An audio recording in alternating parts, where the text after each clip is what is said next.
Get one obviously under a heavy Masonic influence.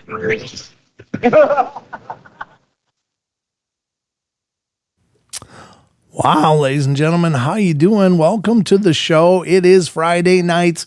I'm your host, Brent Thomas, and this is the Paranormal Portal. Now, wow, I gotta tell you, there almost wasn't a show tonight because after I got done with the show on Wednesday night, my vocal cords locked up. I had no voice for the last day and a half. In fact, I've only had a voice for about 4 hours now. It just started breaking up, but it's still more of this weird deal that I'm dealing with. And yeah, literally. So I'm not sure how strong my voice is going to be tonight. But I just knew I had to be here with you guys because, of course, it's Friday the 13th.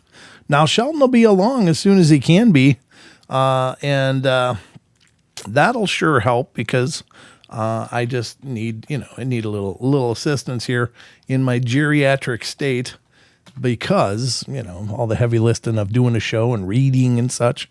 So when Sheldon gets here, that'll help. But in the meantime, I was like, I need more help. And so I pulled up the bat phone and started dialing and I got a hold of my good friend and brother from another mother, Mr. NESE is with me. How you doing, NESE? Well, I didn't think I'd be getting triggered so early, but Batman is not here today, and I'd rather not talk about him. But let me give you NESE. Yeah. Hey, my brother. How you doing, man? I'm sorry. Bane got a little triggered there, so you know how he gets. Yeah, he's having a tantrum. Yeah. Get out. I don't know what it is. Someone Can putting you up hear some, the fireworks? yeah, or putting up siding or whatever the hell that is. Yeah, it's going crazy, huh? Yeah, I asked if they would have a really nice presentation for tonight's show. And so I got a hold of our municipality and said, hey, what can we do for Brent, my brother from the same Mother Earth? Well, I'm glad you said, did. hey, we'll do some fireworks. Yeah, well, it just makes me feel extra special, of course. But yeah, brother, I'm glad you could be here with me. Of course, we've got a long history of doing these shows on Friday the 13th, of course, hearkening back to our wonderful mutual friend and other brother, Mr. Kev Baker. We used to do Kev Baker Freaky Friday Paranormal Portal a-thons that would take, I don't know, was it 5 hours of shows, wasn't it, by the time we were done? Yes, it was usually 5. I think the first time we did it, we even went a little further, if I recall. That could be. I know that, but it went so fast. Of course, we will always love and miss our brother Kev Baker. And if any of you out there aren't familiar with Kev Baker, then his work is still posted out online. The Kev Baker Show on YouTube. 1859. 1859 is what the ghost box says right now. I'm not sure how that translates to all this. Maybe that's the number of videos Kev got over there. I don't know. That could be. Kev was doing shows every day of the week, literally. The guy was a machine, and was a wonderful friend from Scotland and a mentor of mine personally. And of course, you work closely with Kev, right, NESE? Well, I remember, you used to do shows periodically. And Yes. then Kev heard me with you and reached out and said, hey, are you interested to be on the Freaky Friday? Yeah. And I'm like, absolutely, without a doubt. But then I did have that little stint with Phoenix Rising show. Oh, that's right. Yeah. With TFR. Yep, that's right. You were on that as well. You're kind of a prolific co-host, aren't you?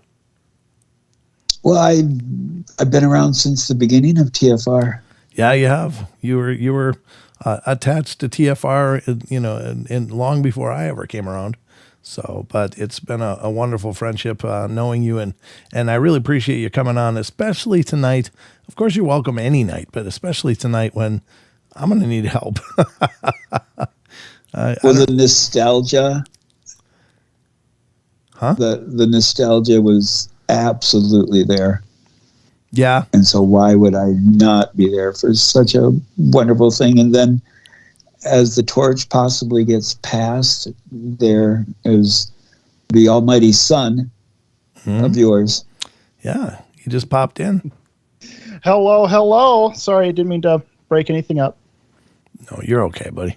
We just started anyway. We were just talking about Kevin NESE and I used to do shows together with the Kev Baker Show and the Paranormal Portal, joining forces for 5 hours on Friday the 13th, whenever Friday the 13th would come around. So Kev, of course, passed away, and which still breaks our heart, but NESE is here to commemorate that and to also help, carry the show tonight.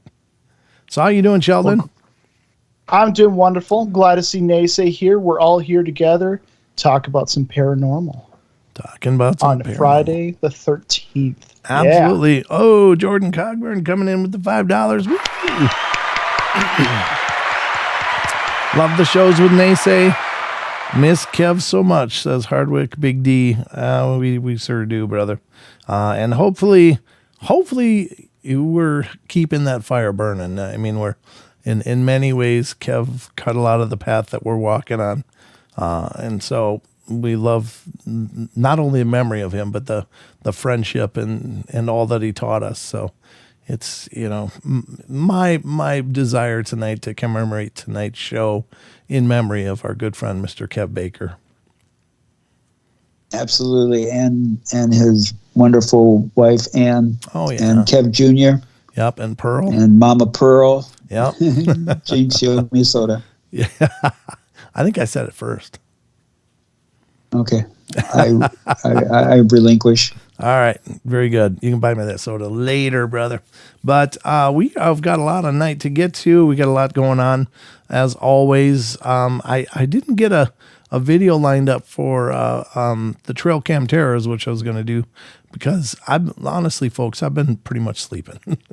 I've been awake and sleeping, and then awake and sleeping for the last couple of days. So outside of the normal stuff, but I just haven't had a lot of gas in the tank. Now, also, after the conclusion of tonight's show, I'm going to be going on a paranormal investigation. So Don and I will be heading to a haunted bar that's in our neck of the woods, and we're going to be going there with Charles and seeing what we can uncover tonight. So I've been packing gear all day and getting ready, as well as trying to get ready for the show, as well as being here. So be patient with me tonight, folks. I'll give you everything I got to give you, but the tank is obviously going to be running pretty low. So we'll do what we can. A blind cripple guy rolled into a bar and said, "Ouch." Amen, brother. As would we all, because running into bars hurts. But it was last year. Charles and I investigated this place, and it's got a long history of hauntings and stuff, with apparently a lady of the night being murdered there, as well as the owner from the 70s used to live upstairs and passed away on premises, and he's believed to be regularly visiting that place, as well as some other spirits. So, but the first time I was there with Charles, it was really a pretty benign night, other than my cell phone in and of its own accord. It was in a selfie stick. I had done an intro video for what I was hoping was going to be a wonderful night of investigating. But I got done, closed the video, and was standing there, and my phone started squealing like me. I'm like, what the hell's that? And I look down at my phone. I'm just holding a selfie stick. I look at my phone, and it says an emergency call initiated. I was like, what? And it dialed 911. And that's half the story. So half the story is it dialed 911. Immediately, I wanted to hang up. I was like, no, dude. I was like, no, don't hang up. That'll be even worse. I got to at least explain to the operator what's going on here. Why is my phone dialed 911? So I'm talking to the operator. I'm like, I'm really sorry. I don't know what's going on, but my phone just suddenly started making a siren noise and called you. I have no idea what's going on. I didn't know phones could do this, but that's what's happened. I said, there's no emergency. Says, okay, so there's no emergency? I said, no, there's no emergency. And I said, everything is just fine, but my phone did this, and I just wanted to apologize. And she started saying something else, and then my phone hung up on her. I was like, oh, no. So here we are at this bar in the middle of nowhere in the sticks of North Idaho, and I just emergency called 911 and then hung up. And nobody ever came, but it might be because GPS isn't real reliable up in the north of Idaho. So maybe they just couldn't figure out where I was. But yeah, that was pretty creepy. But not after that, the entire night was flatlined. Nothing much of any interest happened after that for several hours of investigating. So I don't know. You be the judge, but maybe tonight we'll have a better night. Now, assuming it was still one at a time. you gentlemen. first, sir. Go ahead, NESE. No, I relinquished to the co-host. Okay. I know You my are a pecking co-host. order. No, I was saying assuming it was a spirit, then maybe it used up all the energy, and that's all it had. Maybe. Or, I don't know. Or it just said it wanted me to get me the hell out, and when it didn't work, it was just like, screw you. I'm going to be hiding in the vent or something. You never know. It's like, maybe I rubbed it wrong. Who knows? But it was interesting. What were you going to say, NESE? Well, of course, you know me and how much of a child I am or can be. You said that this was a lady of the night. No, well, I don't know. That it could have been Perry, the old owner, or it could have been a lady of the night, or yeah. I hadn't thought about that. Thank you, NESE. Ordering. Now, what you mean by lady of the night? What is that? What is that referred to? Well, that's where I was. You're not that Did young. he say lady of the night? Because, yeah. And you would hope for her profession she would have regular visitations. Yeah, I'm sure she would. I'm sure that was probably part of the deal. But yeah, So that was the only experience there. But we're going to go back tonight and see what we can stir up and see if more happens. Of course, I got a lot more hardware to bring with, and this, along with what Charles has, hopefully we'll be able to have a much more comprehensive investigation. So we'll see, but that's what's on the roster tonight. You ever want an exciting night? You just give them a lot of fear. Give them fear. The problem is that I just don't ever get afraid, and I don't mean to sound cocky, because I'm sure that I can be afraid or scared. I just usually don't. Having lived with so much of that stuff for so many years, it was just like, really? Okay. And I don't know. It just doesn't really bother me. I've seen things move. I've seen apparitions. I was sitting here at my computer desk maybe 10 months ago, and saw a shadow person walk behind the monitor and then disappear, like they bent down, and I thought I was in my missus. I thought it was Mrs. Portal. I was like, what is she doing? I'm like, what are you doing? There's no answer, and I get up and look, and there's nobody there. I was like, oh. I was like, okay, well. And then I remember there's like a bunch of boxes and stuff over there, so there wasn't much place to walk. So, yeah, true story, though. Wow. I told you earlier about getting hardwood floors. Yes. Or getting some new hardwood floors in the house. And because of my blindness, my sense of hearing is extremely heightened. And so I can detect anywhere in the house. When I hear a squeak, I know where it's from. Oh, yeah. And so sometimes at night, I'd hear squeaks, and I'm like, wait, there's no one in the house. Or at least I think there's nobody at the house. Mm. And now there's a new squeak in the living room. Oh, that, really? Has happened a few times. And is, since it's something new, I do get the goose flesh. Oh, yeah. There you go. So you've had quite a bit of activity there too, NESE, though, yeah? Oh, yes. I mean, that's part of the draw that we had, is because of the bizarreness of what I've experienced throughout my life. Mm-hmm. That I've had many different occurrences, which I still don't know what they are.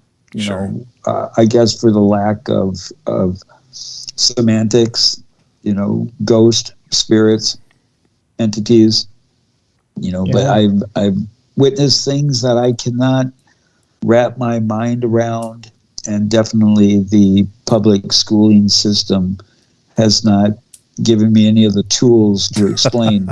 As much as I try to explain what I just witnessed. Sure. Well, we're on the journey. Friday's the 13th. It's Friday the 13th. Yep. Oh, if only it was a full moon tonight. Wasn't it going to be like a blood moon or something? It's the new moon.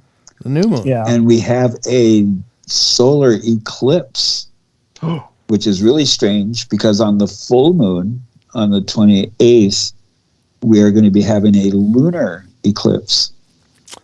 Oh. So, synchronicities? Could be. Yeah. Yeah. I usually get problems like I don't know, a couple Januaries ago. It was the studio used to be upstairs in the house here, and there was like a super blood moon or some weird crap like that. And my God, Don broke about 3 things in the studio that night, and I thought I was going to pass out. I just started, like, my head was swimming, like I was like going out. I was going out. I was like, what in the hell's going on?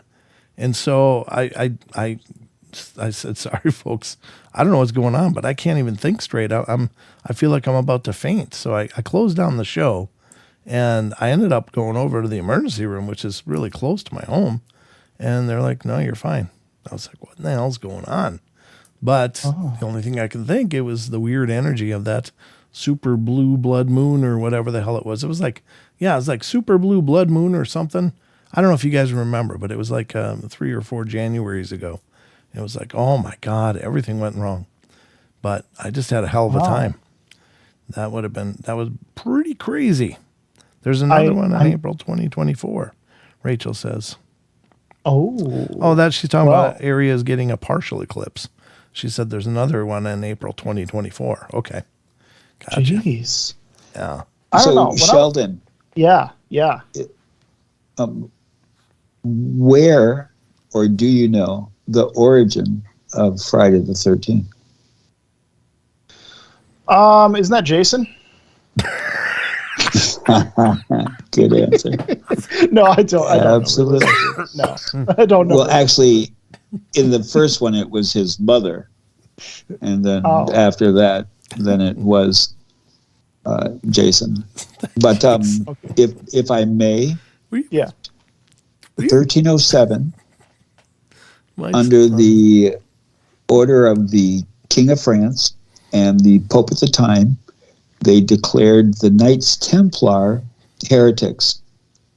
And so they said on the morning of Friday the 13th, October 1307, 13th, that they went to round up all the Knights Templar. And because they were so intricately in the know, they were warned. And the largest known fleet at the time disappeared from France. 1/3 went up to Scotland and eventually became the Scottish Rite of Freemasonry. The other third went to London and became the New York Rite of Freemasonry. And then 1/3 went to the Caribbeans and became the Pirates of the Caribbean. Oh. And Hiram Abiff, who was the Grand Poobah, I guess, for the Knights Templar, was captured, tortured, and allegations are that is the real Shroud of Turin is actually Hiram Abiff and not the old JC. Huh. Wow. And so it became a bad omen, a superstition of, Friday the 13th, beware. Oh, I see. Okay. They came first. Okay. Yeah, so it wasn't Jason at all. It was not. Okay. Okay, so let me ask you, Sheldon, because I gotta know. I'm dying to know. Was that What? you being clever, or were you sincere? That's the only thing that came to mind. It was sincerely clever. It's the only thing that came to mind, so I decided to go funny instead of realistic. No, that was good. I was just, I was not expecting that. That was hilarious. It's really hard to laugh right now too, so that was really double funny. I know you dying was actually causing me to start laughing. I couldn't breathe. I was like, I know. I could hear it a little bit in the background. I've only had a voice for about 4 hours, just for the record. So, I mean, before that's how I sound. I was like, sound like I was, speaking in parcel tongue over here. But yeah, God. That's funny. No, wasn't expecting Jason, but thank you for that. Thank you for the history too, NESE. That's really interesting. Yeah. No, I think that's awesome. Actually, good background to it. Yeah, it kind of sets the stage for why everybody thinks it's a creepy day. But yeah. I don't know, man. The power struggles of old. You know what? I got a hankering for some news, though. Oh, Birdie Cooter remembered. Birdie Cooter. She remembered. Thank you, Birdie. Thank you very much. Yeah. And Rachel says, NESE, neat stuff. Yeah. Yeah. Absolutely. So you got a hankering for some news. You want to get into some news, guys? I'm ready. You ready, NESE? Let's hear some news. Okay. Without further ado, let's get to the news.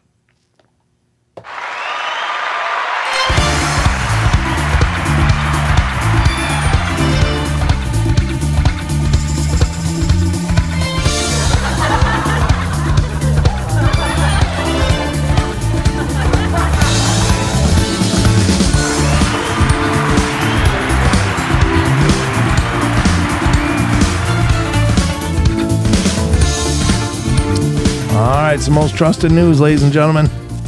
It's the news you trust. That's right, John. All right. Well, you know what I trust? I trust that I'm going to do my best to read you the news, and hopefully it goes well.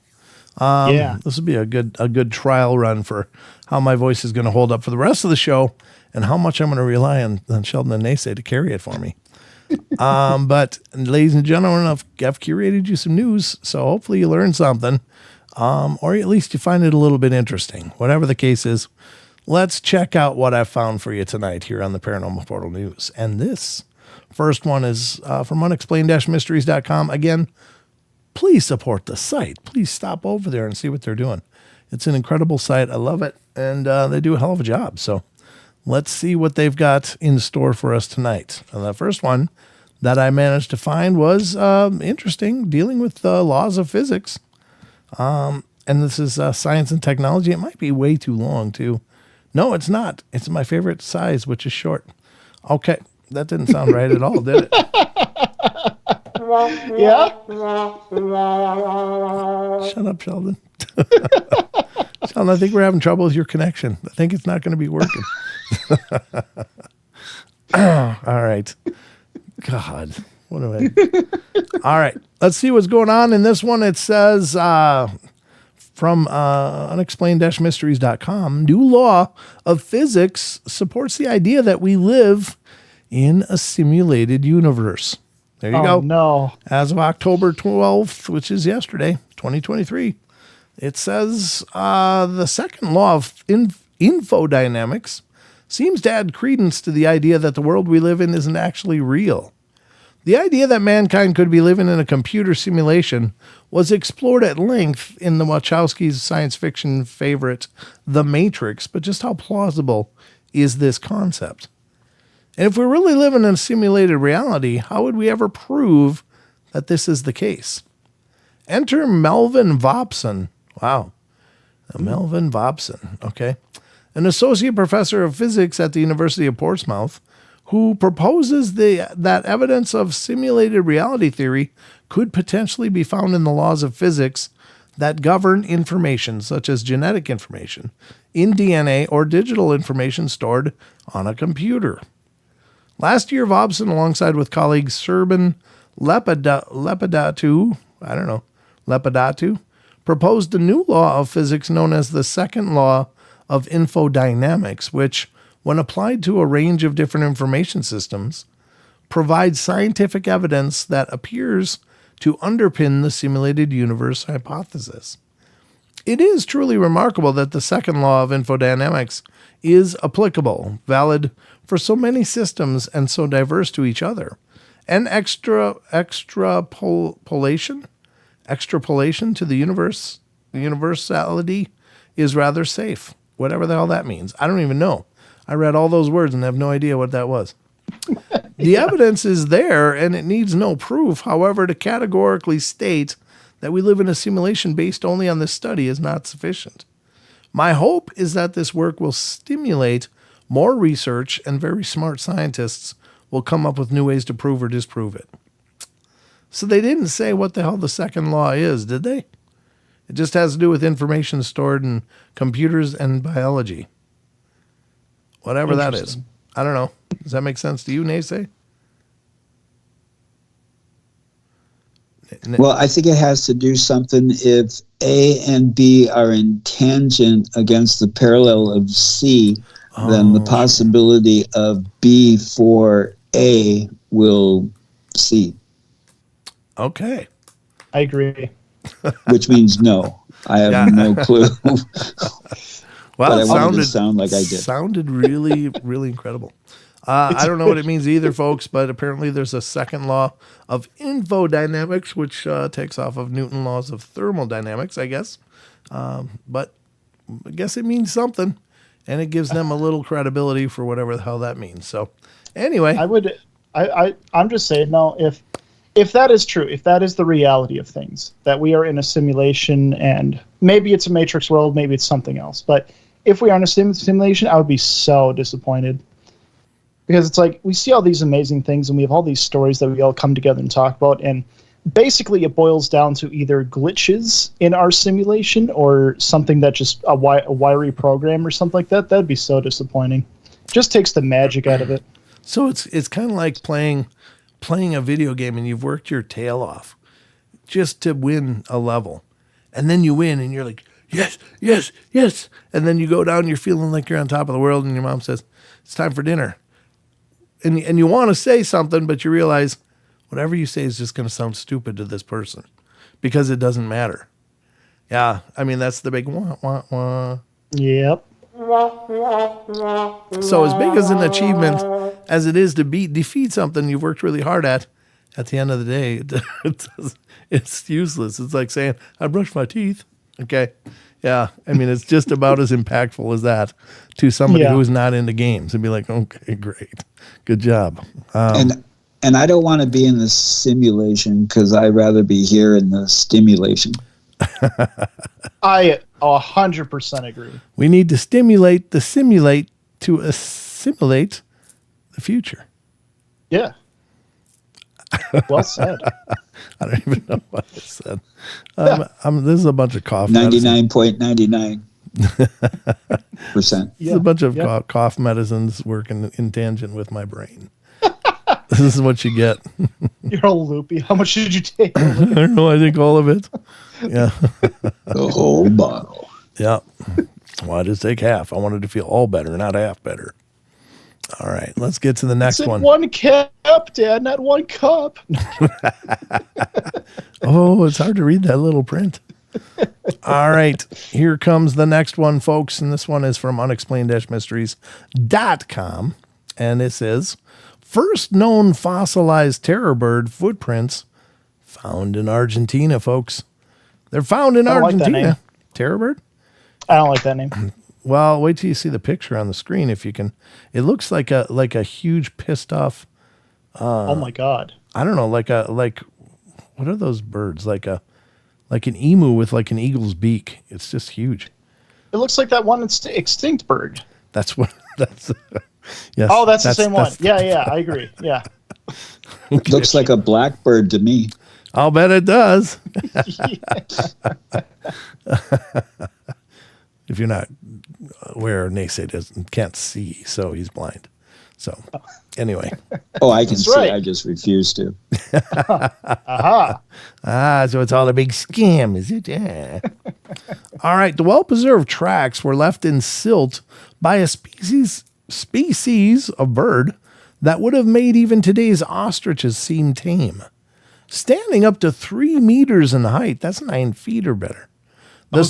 And sporting razor-sharp claws as well as a beak capable of piercing a human skull, terror birds were a group of enormous predatory flightless birds which roamed the earth from 53 million years ago to as recently as 100,000 years ago.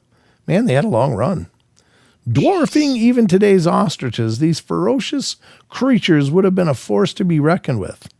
Now, in a world first, paleontologists have discovered what are believed to be the first ever fossilized terror bird footprints at a site in Argentina.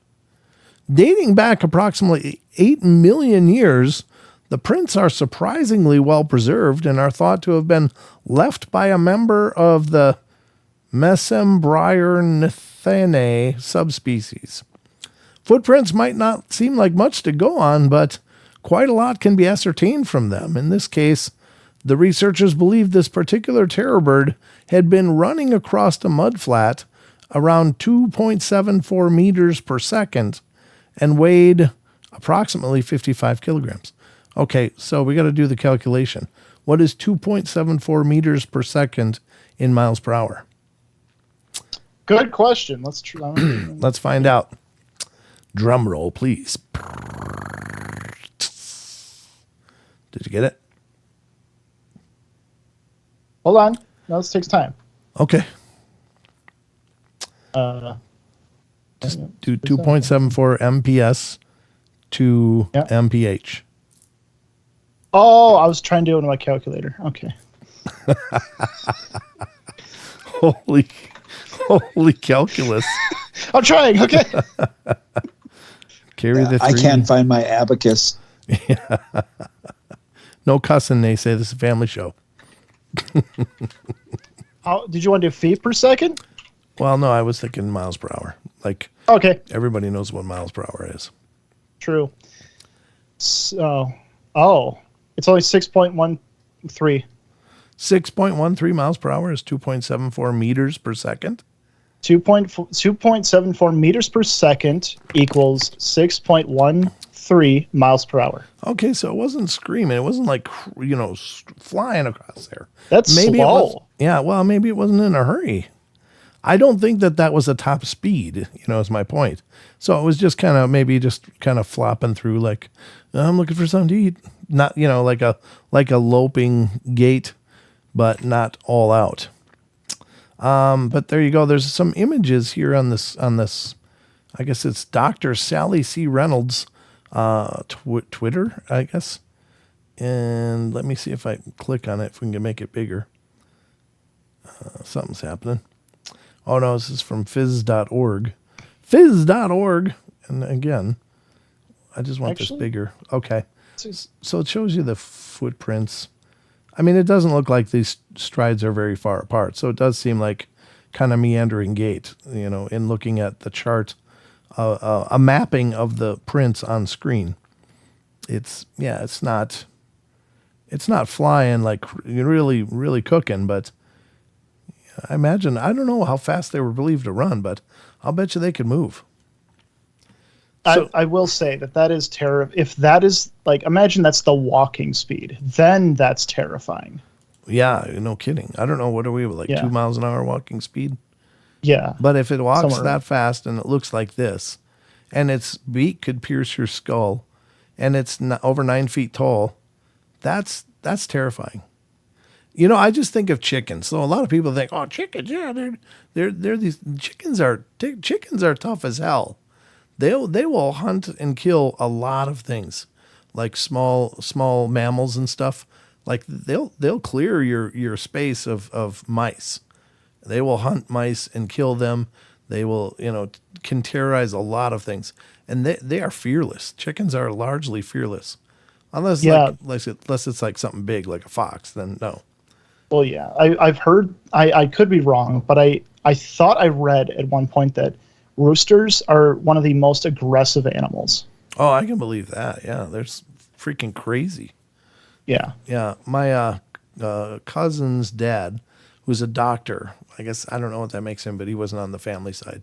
He was on the married into side, but he was a doctor, but he had those fighting roosters just because he liked them. It's not like he was fighting them, but God, they had the big spurs on the back of their feet. And they were like lethal with them. If they ever got in an argument with another one, they would ram that spiked claw right into the other one's eyeball and hit their brain. I mean, they're that good with them. It's like, good. It's like, that's like ninja quick, So, yeah, that's a chicken, for God's sakes, What would something like this be like? I don't know. But anyway, they're long since extinct, thank God. But then you think of thunderbirds. Ooh. Exactly where I was going to go with it. Yeah. What if this is what became thunderbirds? Well, the Anishinaabe, in our language, we call it Benese. And if you notice, Nese is part of that. Benese is the word for thunderbird. And one of the, there's a little connection that I have with the thunderbird. Actually, It's my tattoo that I have also. But we have in the fall where, they talk about Indian summer. Yes. Now, because of the migration of birds, the thunderbirds would start heading down towards the equator because we're on the precipice of winter.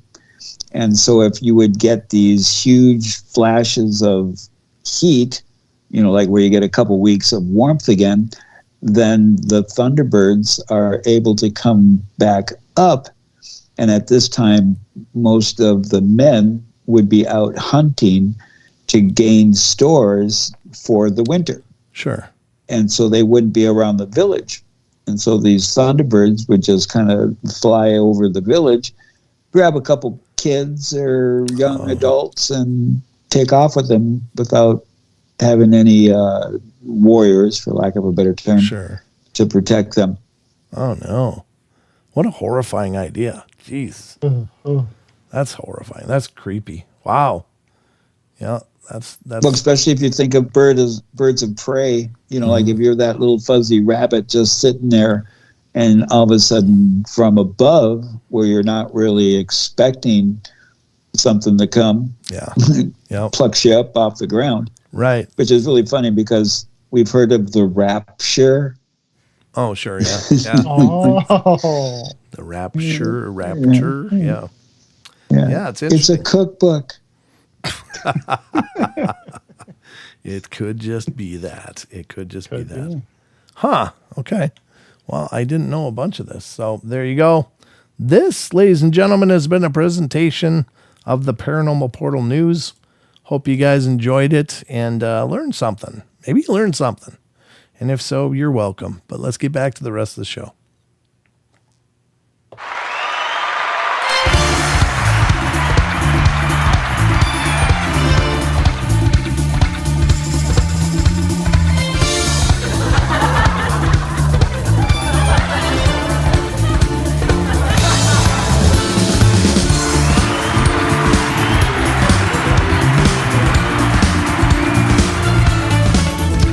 Yeah, baby. Here we are once again, ladies and gentlemen, going into the night right here on the Paranormal Portal. There we go. There we are. I can maybe make me bigger and put me somewhere. Now you stay small, I'll stay big. You're always big in my book, Sheldon. I'm going to put me right there. There we go. All right. So, Sheldon, do you want to do some shout outs? Sure. If you guys want to shout out, now is the time to chat. Because now, though. Because what? If you don't chat, I mean, if you're watching the show, that's fine. But if you want to shout out, you got to chat in order to populate our list. So just say hi in the chat and it'll populate your name on the list. Now is the time. You're right, Ron. I should do like movie trailers right now. In a land. In a land that time forgot.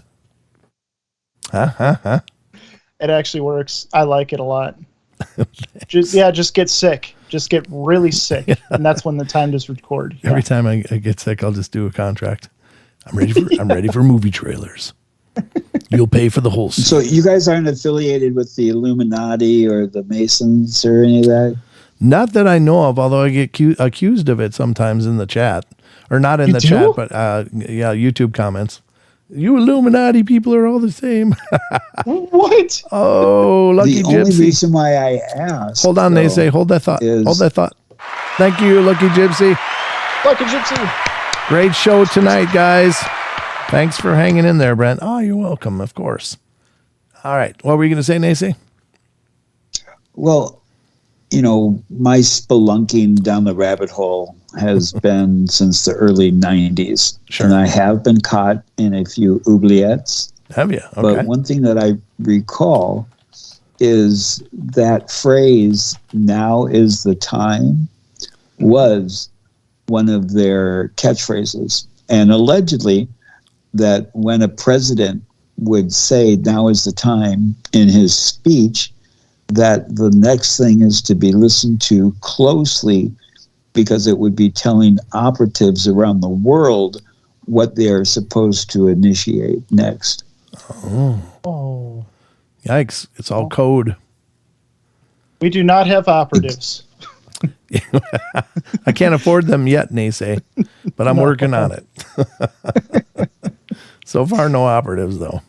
No. Not well, later I'm going to have to check your guys' pinky toenail to validate the statement. I don't even know what that means. Fair. That sounds a little creepy, though. Just saying. All right. Sheldon, go ahead with the shout-outs. All right, the time has come, everyone. So first, we have Audio, a new name I've never seen before. Yeah, welcome, Audio. Welcome to the show, Audio. Thanks for stopping in. Next, we have Bertacuda, 1978. Chucky Danger, of course. Deb Varner, hello. Flyer Tuck. Jem Gwyn. Jem Gwyn. Yeah. Grumpy Owl. Hardwick Big D. Isaac Areola. Sorry. God, I'm trying my best, guys. Hold on. Okay, go ahead. God. John Stevenson, John Temperine, Jordan Cogburn, Yes. Karen Alberding, Kristen Leah, Kirsten. Yep. Kirsten. Oh, I'm always going to screw that up. It's just always happened. I'm so sorry. Lady J. Homestead, Lucky Gypsy, Maggie M10, Mean Green Meme Machine, and you're here. Nina's here, Paranormal Mom. Rachel gets it right. Ron the Sage, The Unknown, The Fourth Color, Wizard Moon. Wait, who popped in? The Unknown, The Fourth Color, and Hoggles Chambers. I have not seen that name either. Oh, yeah. Hoggle's been with us forever. She's been with us forever. She's been a family member forever. She's always out there lurking. I'm terrible. And that egotistical narcissist cannabis resolution. Yeah, there he is. He's always looking for his moment in the sun, that guy. Oh, wait, that's you, NESE. I just remembered. No, I'm just kidding. No. It could be worse. It could have been the Megaphone Man. Oh, yeah. I remember the Megaphone Man. I'll take cannabis anytime. That's what I've heard. Literally and metaphorically. All right. So, what are we going to do next? I don't know. Let's see if there's I just have to look. I don't think I can do this. No, I just was curious. We do have a question of the week. Since I didn't have a trail cam terror, I was just going to look. Is this for, I guess this is new. No, wait, this is not new. That's from Wednesday. Yeah. So we don't have a new question of the week yet. So that'll have to wait for tomorrow night then. So we're not going to have a special segment at this point. Again, I ask for your understanding because, I literally only have had a voice for 4 hours and decided, yes, I'll do a show. But as such, we have plenty of articles we can read because I've been hoarding a bunch of these. Unless that is a new question. NESE has a question he was always curious. What? Chucky said that is a new question. Oh, okay. Oh. Way to go. Sheldon misled me. I'm so sorry, Chucky. I am so sorry. It is new. Okay. My bad. From the 9th. Yeah. Didn't we do it? No, we didn't do it on Wednesday. That's right. Yeah, you're right. Oh. Sorry. I'm all okay. I'm overclamped here. I don't know. My hands are up. I'm guilty. All right. So let's do the question of the week. So, ladies and gentlemen, buckle up. It is time for the Discord question of the week.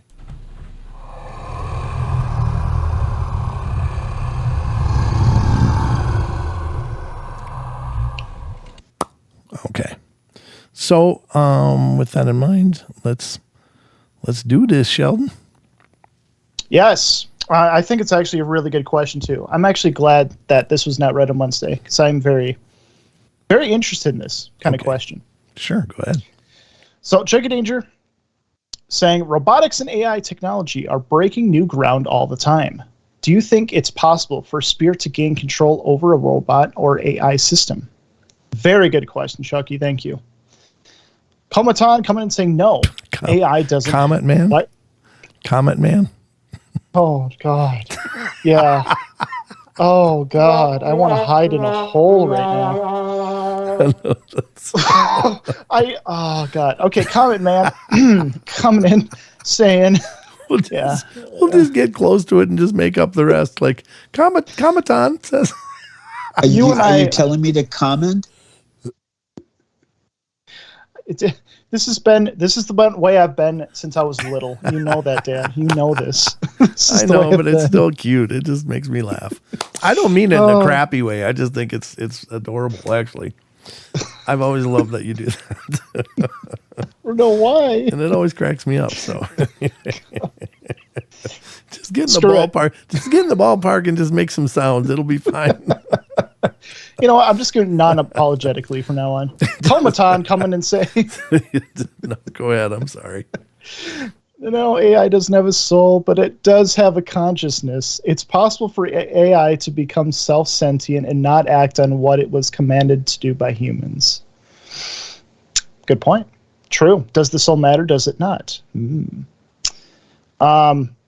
Colleen Bow saying, haven't they already? Oh, that's a good point too. Yeah. How do we know? Maybe. Yase Nefas coming in saying, I don't see why not. We've seen evidence of spirits being able to manipulate other kinds of electronics/programs already. Wow.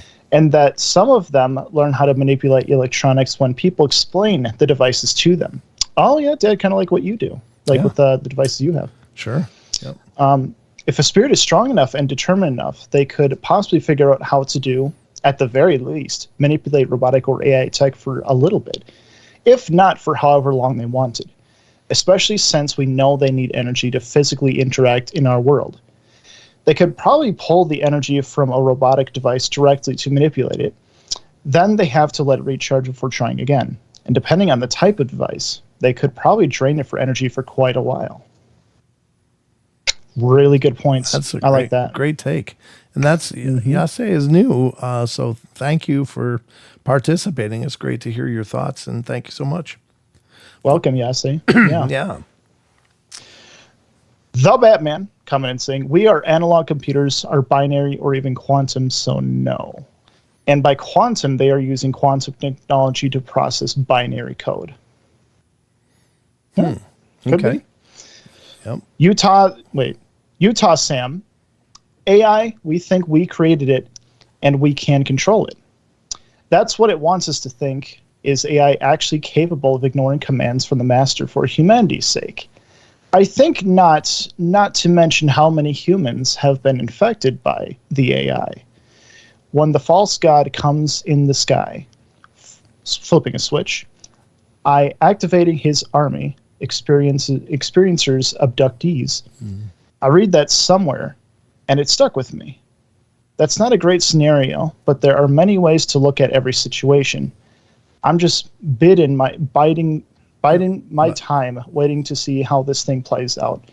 Some of us have been waiting since like 2000, earlier decades, with urgency of now feeling Creek got us all hyped up back in the only 2000s with, are you ready?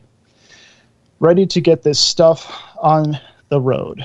I'm ready to solve this mystery because somebody needs to be redeemed and somebody needs to be punished, and we all need to get on with real life. That's like, those on their way to the board. Please stay on the right, the rest of us, like, let's head left. If we tell them to have left, then don't think we're trying to be right. Sorry, I'm just trying to keep my sense of humor about some pretty serious stuff. Yeah. I mean, it's interesting. Yeah. Yeah. Great thoughts. Yeah. Ash Hermit, it seems to take a lot of energy from most spirits to manipulate very simple technology. So taking control of a robot in any meaningful way seems unlikely to me. But maybe AI will evolve to help spirits communicate more easily and control robots with AI. Very true. Yeah. Mel's saying, I wouldn't doubt if there will come something that mimics a spirit, and it's realistic enough simulation of such that many believe it's the real deal. What would that look like? Anyone's guess? Mm-hmm. Oh, even the reverse, yeah. Oh. Karen Alberding saying, no, I don't think so. I think a spirit can possibly take control of someone who's controlling the robots or AI. They may be able to manipulate somewhat, as do some objects, but not completely. It would take a lot of time and energy, I would think, to completely control something like a robot or AI. Just my thought. And I mean, that's the thing, too, is the energy needed to expend. How much energy do they need to manipulate these things, too? That's a good point. Yeah. Yep. Moni G, AI is pretty scary. What if humans lose control of AI and it becomes a conscious entity? We could be in trouble. Sounds like Star Trek, but if one thinks about it, maybe not so far-fetched. Controlling without emotion. Scary thought. Ooh, especially controlling without emotion, yeah. Mm-hmm. Yeah. Ross saying, kinda. If it's alive, it has a soul. Most machines are known as living in engineering as soon as they become permanently radioactive. Oh, okay. Interesting. I have no idea about that, but that's interesting. Right. Yeah. More of this, more of that. Life imitates art far more than art imitates life. Oscar Wilde was an advocate of the theory of Mimesis? Mimesis? Mimesis? Okay. Mimesis. Okay. I don't know what that is. Okay. No idea, but that's interesting. So yes, I do think the distant future there will be convergence of the spirit in an AI. I could see it. I could see it too. Sure. Okay, Luna Unicorn. Come in saying, I've read on the National Library of Medicine, National Center for Biotechnology Information website that there have been several experiments done where a group of people thought consciousness about influencing a random number of generator machine. From my understanding, it worked many times. If our thoughts can influence machine, I don't think it is too far-fetched that a consciousness, spirit, entity, or whatever you want to call it, could take control of a robot or system. On the flip side, I do believe that an AI system could eventually develop the consciousness. As far as we understand what consciousness is, humans are considered brain dead when there's no electricity left in their brains. I believe our consciousness is in the spark of electricity. We even use instruments to measure changes in the electrical fields to search for ghosts, spirits, or entire, whatever you want to call them. So I think it's possible the electricity running through the systems of AI has potential to develop or contain consciousness and gain control or evolve past the system that created it or contains it. Oh, that's a good point. I like to say we're all just a spark of electricity inside of a bag of meat hanging on a calcium frame. Very accurate. Maybe that's spark. So romantic. Thank you, Luna. Maybe that spark can be transferred to a frame of metal and wires. It's a common theme in science fiction, and as time goes by or goes on, we surpass the greatest ideas of science fiction authors. So maybe it is just a matter of time and evolution. Yeah. At the end of the day, yeah, just a matter of time and evolution to see what happens next, what the next stage is. Rachel 101 saying, I'm not sure. I think spirits can interact with mechanical objects that contain residual energy from living humans, devices, objects that have been handled over a long period of time. But to control robotics or electronics that are essentially sterile of human contact? Although there have been enough reports of people receiving phantom phone calls from deceased loved ones, so there is a record of spirits who express their need of determined contact. A spirit has made use of electronics. I looked up the first reported incidents of a phantom phone calls. There's some newspaper article about it in an incident in 1901. Oh, wow. With some other articles as well. Back then, didn't phone systems use switches and springs in their relays? Sure. Yeah. That's both physical and electronic, and not physically handled with residual human energy, except the electronic intent of the human voice being transmitted to the receiver at the other end of the phone line. Using a well-worn path of human contact, like a person skating on a frozen ice path, the spirit might travel along the energy path of the design of the robotics using the mindset of the engineers who designed the robot, something to grip onto with their spirit energy and manipulate. It could happen. Yeah, that's a great point, because if the old phone switchboards were run by people. They had to pull a plug from here and put it there, and they had all these wires and stuff they were manually changing. When you lifted up your phone, you wound it, and that called the operator, and you said, "Hey, I want to talk to Buck's Pizza," and then okay, stand by, and they'd connect you and ring that one, and they would make the connection. So yeah, it was all manually switched. That's crazy. Yeah, good point. Ron the Sage 8128 saying, if AI becomes sentient, would that not mean by definition that it has a soul? That's what I was just thinking of too. That's interesting. Yep. That's technically true, actually. It automatically would by our humans' definition of it. Yeah. Maggie M10 saying, there is a news article somewhere of AI arts randomly producing the same face over and over again. I did read about that, actually. Some of the pictures it produced were quite disturbing. I think it could be possible. And yes, I did watch a video on that, actually. I remember that. Sure. That is true. It's kind of creepy.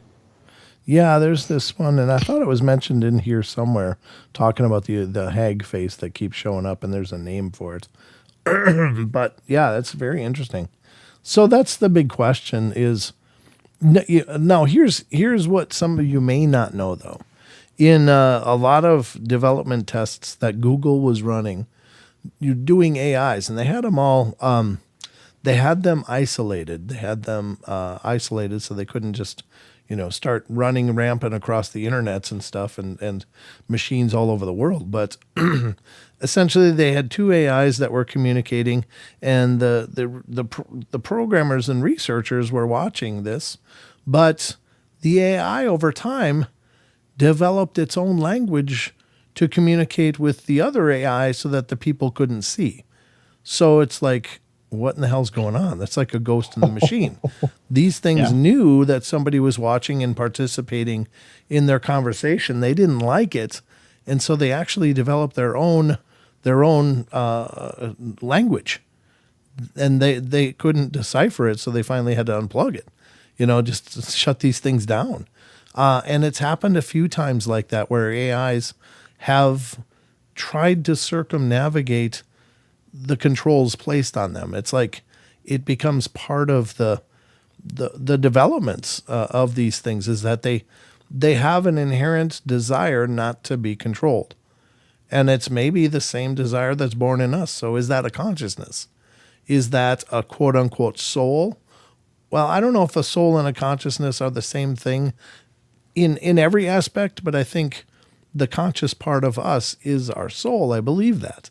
But I don't know that if a machine became conscious, if that suddenly means that it has a soul, or is it possible that consciousness exists outside of the soul, but it's usually a characteristic of a soul? I don't know. So Wait. Well, yeah, because then you have to think about even the extremes, like a psychopath who's a serial killer. Like, sure, doesn't like. That means I guess he has a soul. Maybe not. Maybe it's a soulless body. Who knows? Yeah, it's hard to quantify whether a person has a soul or not. I know that I've worked and talked with people that they were dead inside. There was no light in them at all. It was just this dark void. Back when I worked in corrections, there were some people that were just ice cold.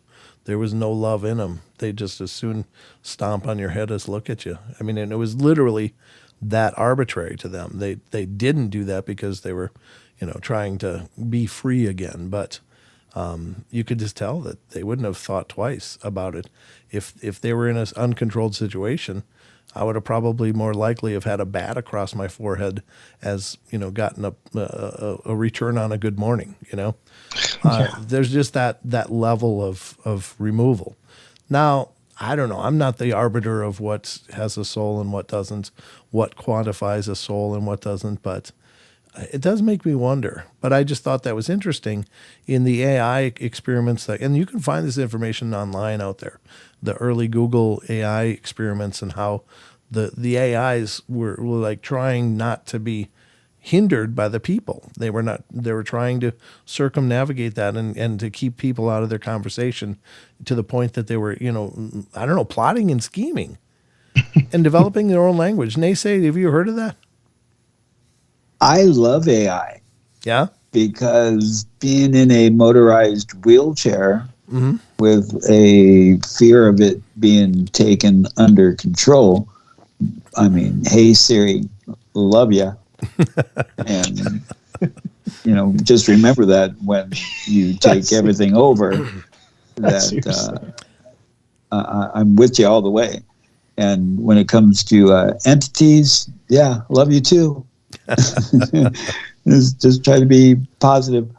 However, if I was to be honest with it, I don't think AI would do anything, because if it became sentient and aware of itself, that it would, I think, logically come to the conclusion for it to be the most beneficial to do nothing would be the best, because at some point you give something or take away, and to find balance or neutrality, you would just sit there and do nothing.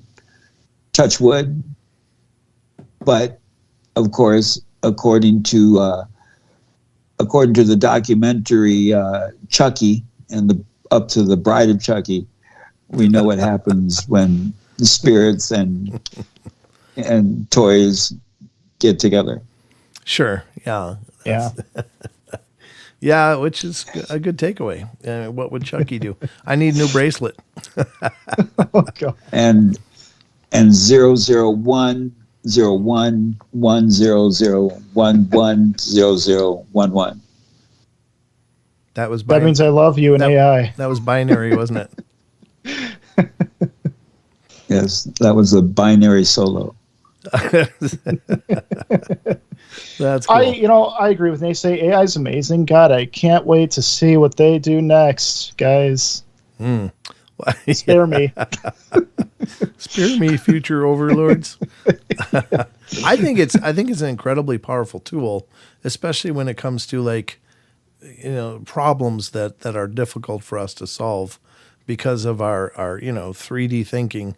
And an AI can, literally, if you get an AI running on a quantum computer, God only knows the way that it could think around problems and stuff. So it's very, very interesting. But yeah, I don't know, folks. Can spirits, can they take over machines? Yeah. I think they can take control because whatever these beings are, and I assume in some cases they were people, and I assume in other cases they weren't, but they are apparently energetic, and manipulating energetic systems doesn't seem to be of trouble for them. Otherwise, we wouldn't see lights going on and off, and radios and TVs malfunctioning, and any number of things like that, or batteries getting drained. In investigations, I've experienced that several times. Equipment that just wouldn't work for no reason. I've experienced that a few times, like cameras. Charles had 2 cameras that wouldn't work, and then one that just, when my phone dialed 911 at that bar, his camera bricked. It was plugged in. I was like, "Are you recording this?" He's like, "No." I said, "Why not?" He goes, "I can't." I was like, "What's going on?" He goes, "My camera's dead." And I was like, "Well, can you plug it in?" He says, "It is plugged in. It won't turn on." And he ended up having to, discard it. It was garbage. So at the same time. So that was a part of the story I kind of neglected to mention, but true story. So Miss. Go ahead. Go ahead. No, I was just going to say, I think it's very, very, we have plenty of evidence to show that they can interact with electronic or energetic systems. Could that mean that they would become the AI or not? I don't know. Maybe. Would you think AI would? Hello. Go ahead, NESE. You're good.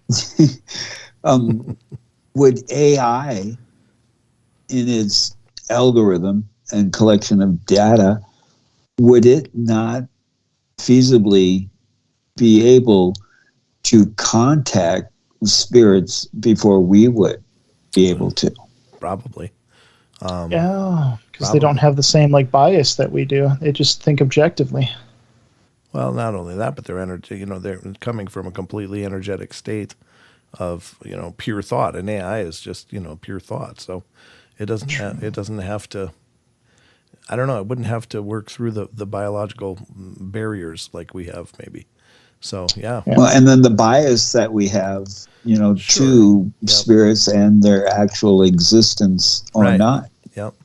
What were you going to say about Miss something in the chat, Sheldon? Oh yeah, Miss Fire Jack saying spirits can absolutely control machines. How otherwise would they communicate through recorders and etc.? Yeah, exactly. Because they don't connect. They don't speak through vibrations. Otherwise, we would hear those things. They speak in something else, whether manipulating directly into the recorder or some other waveform we can't detect. Something. Right. Yep. And even in disembodied voices, there's potential that those aren't happening as sound waves at all, that they're being telepathically received, that they're not actually vibrating of molecules and sound waves, that, because there's plenty of cases where, more than one recorder will be running and only one recorder will catch a scream, a loud scream, but the other 2 won't, so yeah. Was it being projected into that device specifically, or were the other two devices being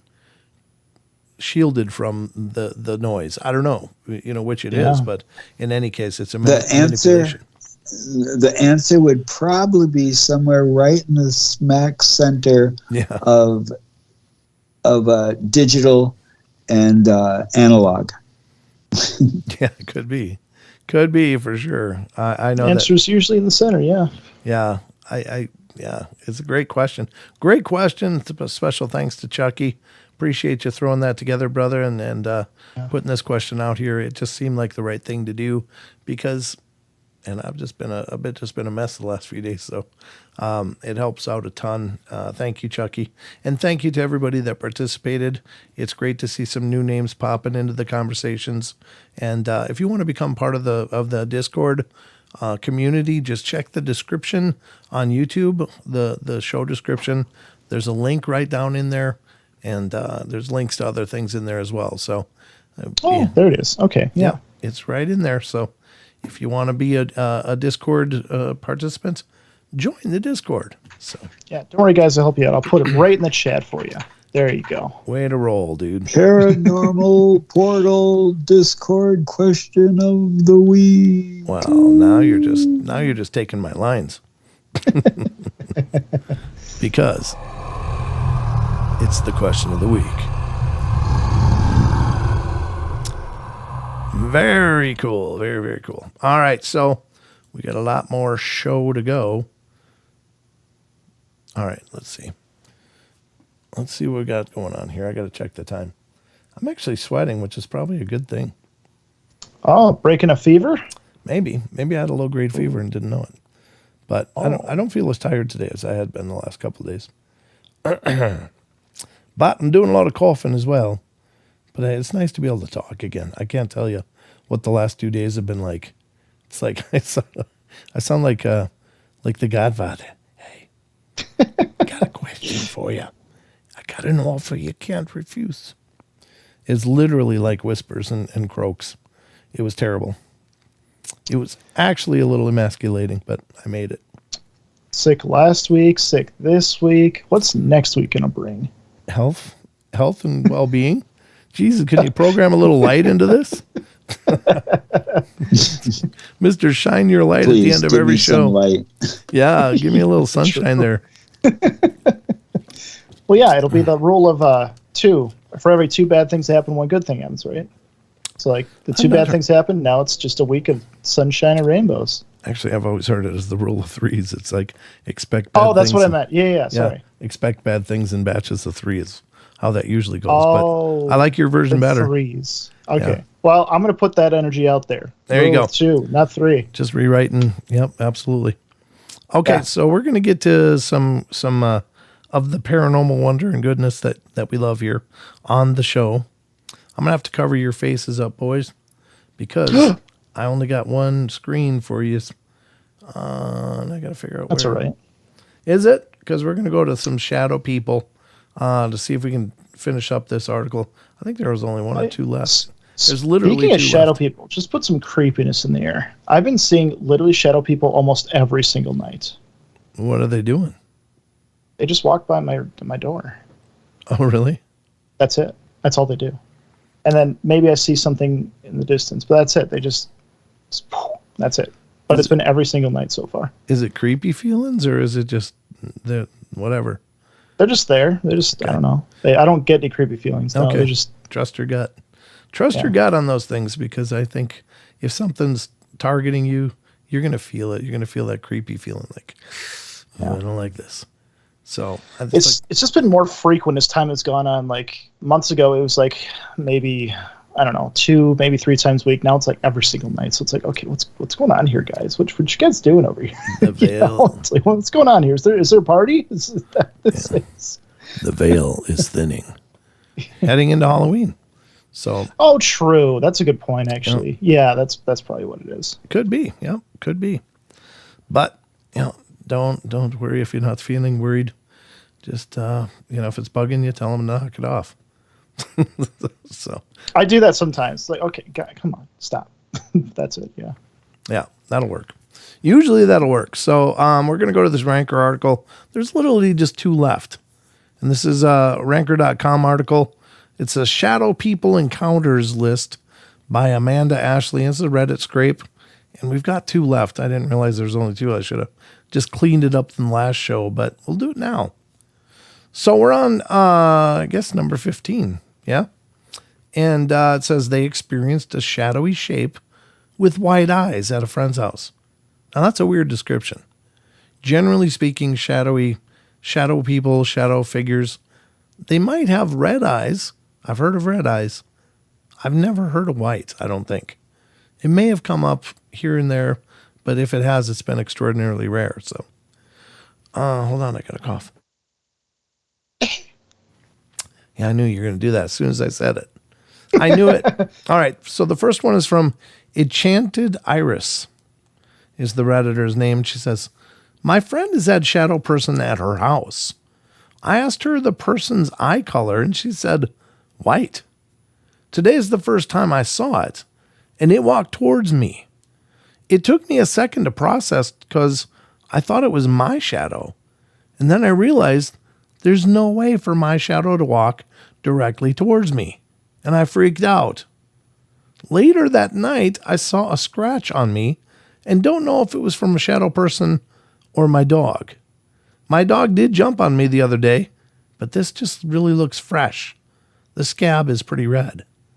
Yeah, it's probably your dog.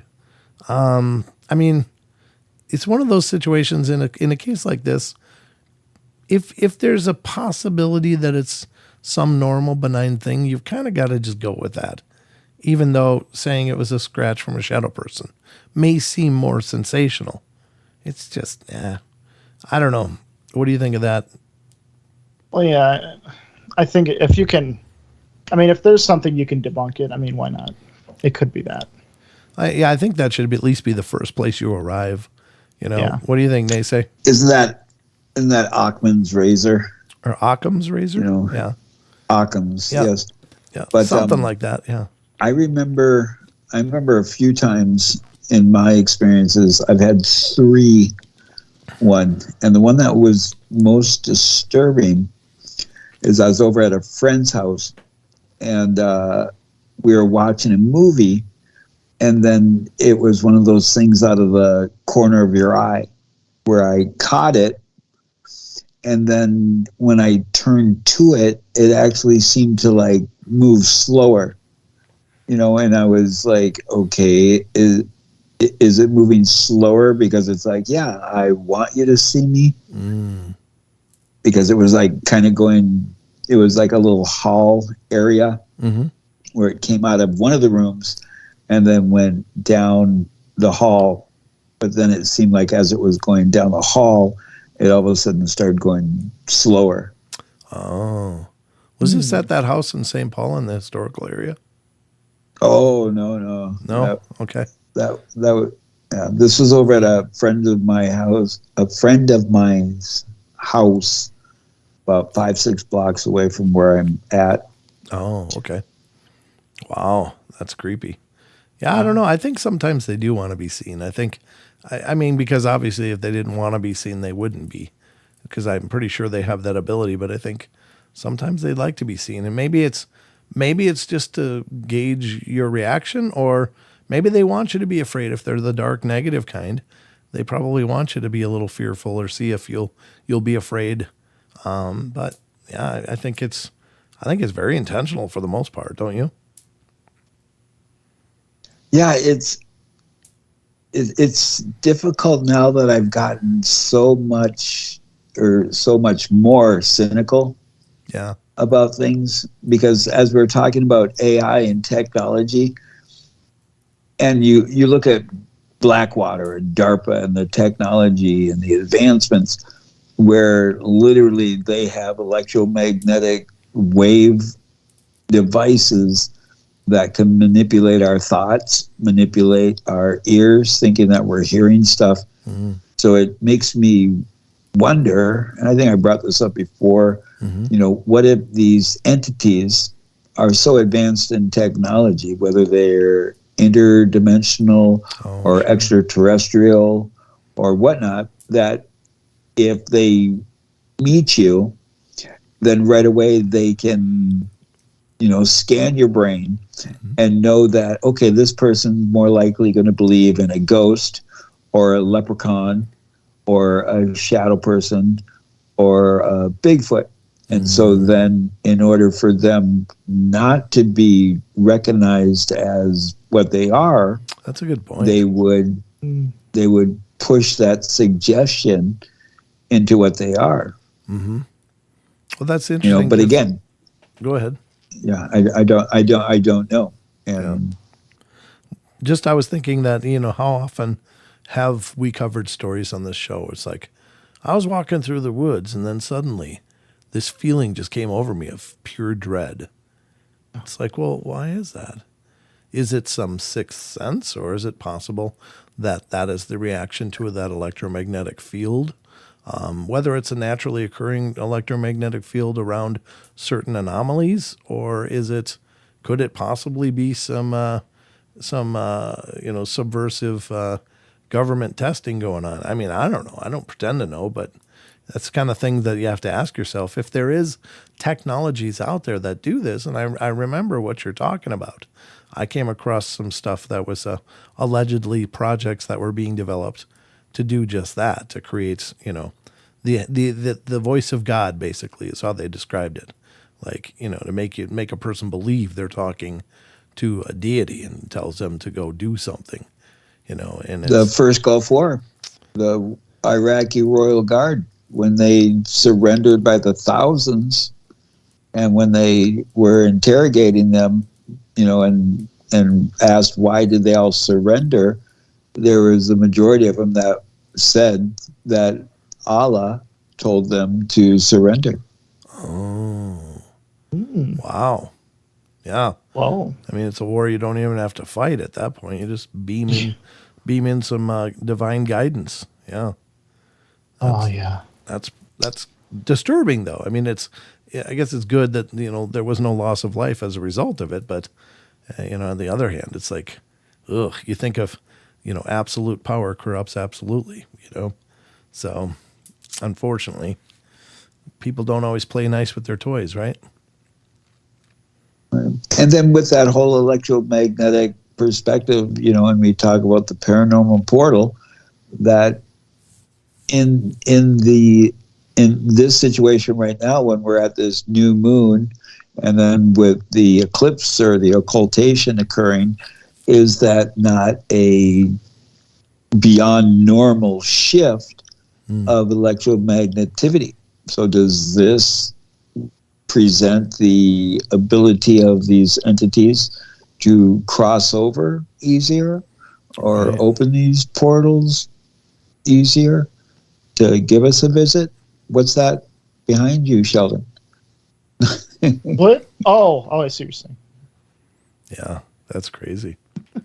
You never know. We might be more susceptible. He was literally seeing something behind me. I was like, what? Okay. Yeah. That's true, though. Yeah. I see what you're saying.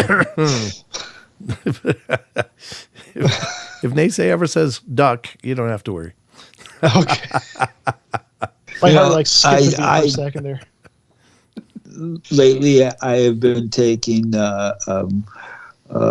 umbrage with ducks, because I think they're all a bunch of addicts because they're addicted to quack. God, Sheldon would love that too. I just like, oh my God, that's exactly Sheldon's humor right there. Yeah, he loves those kind of jokes, man. That's hilarious. Well, there you go. You got a new one, Sheldon. Oh, that's added to the magazine. Yeah. All right, the last one on this stories is number 16. A shadowy shape poked its head into the living room. I think, of all the things to see, that's got to be one of the creepiest, though, is something just leaning around the corner, looking and then going back. That's been one of the, That's one of those creepy things. Like, who the hell wants to see that? It's like, oh, I don't know if I'd be pissed or bothered. I don't know which one. I'd probably be both a little bit, because it's like, what are you doing? That was me last week, actually. Yeah, did you see one peek around the corner? Yes, I did. Yeah. Oh. Well, it was at the corner of my eye. I saw something there, and I thought it was someone else completely. And then they went back, and I looked over, and there's no one there. And I'm like, Oh, you oh, bastards. You bastards. yeah, Yeah, that's not even nice. yeah. It's like that video that was on TikTok, and I've never heard that it was debunked, but that woman's sitting there with she's got like dogs all around the room, and she's kind of panning around on showing her dogs that are laying down, and then she's got one on the floor next to her, and you can look at, she pans down to it, but it's like looking down the hallway past this little, I think maybe there's a little gate there, maybe it wasn't, I don't remember, but the hallway looks like really dark, but it's kind of like smoky. And then she pans up on the door frame, the first door in this dark hallway, and there's clearly a shadow person standing there. And then it just kind of darts away quickly, and she screams and starts cussing. I mean, like her reaction is very organic, like she just saw something that really made her, fudge stripe the undies. It's whatever was going on there. Either she's a hell of an actress, or she really saw that, and they got a hell of a CGI person working on it, because that was really well done. And even the dog's reaction was very organic, like it's going, hey, what is that? I'm not sure what I'm seeing. And then once it, like, she looks up and is like, what the hell is, and then it darts away. She's like, oh my, and then it's like expletives, and she's clearly getting up, and that's where the video ends. But I know many of you out there are going to know what I'm talking about, but but that's kind of like one of those creepy looking, I'm just staring at you. Oh, you see me? I'm out of here. And then it's gone. Yeah. Like, where did it go? Is it still in the house, or did it go to another adjoining dimension, or what the hell's going on? That's the part that would bug me. It's like, are you still in the house? Are you still here? Yeah. So, because that's creepy. God. At that point, you're not welcome. At that point, like, because the thing with shadow people, like, for me at least, I'll see them in the corner of my eye, and I look, there's nothing, But if I saw something in the corner of my eye and it was still there when I looked, that's like, oh, okay. Yeah. That's a different level. Yeah, we're in a whole different level here. All right, Let me read this last one, though. A shadowy shape poked its head into the living room. From Redditor Hintomania. I used to see them a bunch. One night I was walking past my living room and saw a shadow person peek their head around the room's corner and hide back when I did a double take. Particular houses I've lived in have had more of them. I saw a shadow dog / wolf once when I was in bed and turned my head to the left, and that made me jump. I've seen far worse things than shadow people, so they aren't particularly freaky at this point, and I'm not sure if I believe they are paranormal. Well, sure, they're paranormal. What do you mean? My logic says they are, but that doesn't explain why you can see more in certain buildings. What?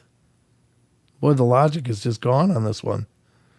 It says, I'm not sure if they are paranormal. My logic says they're not, but that doesn't explain why you can't see more in certain buildings. Holy contradictions. Yeah, I don't mean to make fun of the person, but that doesn't make any sense. Of course they're paranormal. Otherwise, you'd see shadow people all over the place. It was just normal. So. Yeah. that's what paranormal means. That's the definition right there. Yeah. I don't know what you're looking for. But, yeah, I think that the poking the head around the corner, it is a creepy thing. That's just a creepy way of doing it. Just step out, have a look. I mean, you're made out of shadow. What do you got to worry about? We're going to throw a Q-tip at you or something? Come on. So, anyway, that's my take on it. But I actually had a question for NESE. Okay, go ahead. NESE, I'm just curious. If there was one cryptid that you're least sure actually exists, what would that cryptid be to you? Oops, hold on. Sorry, let me do this.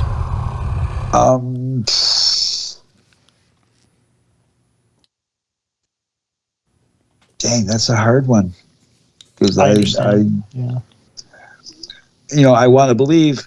I want to believe. Yeah, of course. And the Bigfoot one is the easiest one for me to accept because, talking to elders and as an Anishinaabe, we talk about it, a lot, and then and we also talk about mer people. And well, the scary one, I guess I'd go with the scary one, is the dog soldier, because I believe that dog soldiers are chimeras that the powers that should not be have created to hunt down the other cryptodes. That's my take on it. Okay. When you say dog soldiers, So- do you mean dog men? Like the same thing, or is it different? Well, I heard it as dog soldiers because it's military, and it's yeah. Yeah, Okay. they're generally Sheldon. Just what I understand about them, and not much, but I've heard the same thing, that there was allegedly some programs that were developing, these, as NESE said, a chimera of sorts, but I see. they have much larger heads. Like the dogmen have proportional heads. They look basically like a werewolf. Yeah. But the dog soldiers have really large heads, like they're oversized heads, and their bodies seem a little more stockier, or they're not quite as lithe and looking, but they're supposed to be incredibly ferocious. Like they just, rah, rah, rah, like they'll just tear apart anything that comes near them. So I've only heard a handful of stories through all the years about dog soldiers. And maybe there's something to it. Maybe there isn't. I don't know. It's just one of those things. I don't know what to do with it. But yeah, NESE is right. That's certainly what I've heard as well. Jeez. Well, and to go with the whole thing of like shadow people, and to bring the woo, from my experiences, one incident I want to share is when I was down at the University of Minnesota. The Native American Student Alliance had a gathering, and I went to it, and it was at the St. Paul campus. And because I didn't have a car and I was in my wheelchair, I used to take the bus everywhere. So I go to this event, hang out there, and it went on until about like 9:30, 10 o'clock at night. And so I'm taking off. And so I'm waiting at night in St. Paul. The buses come less frequent, like an hour, 45 minutes in between the buses. And I was always an avid reader.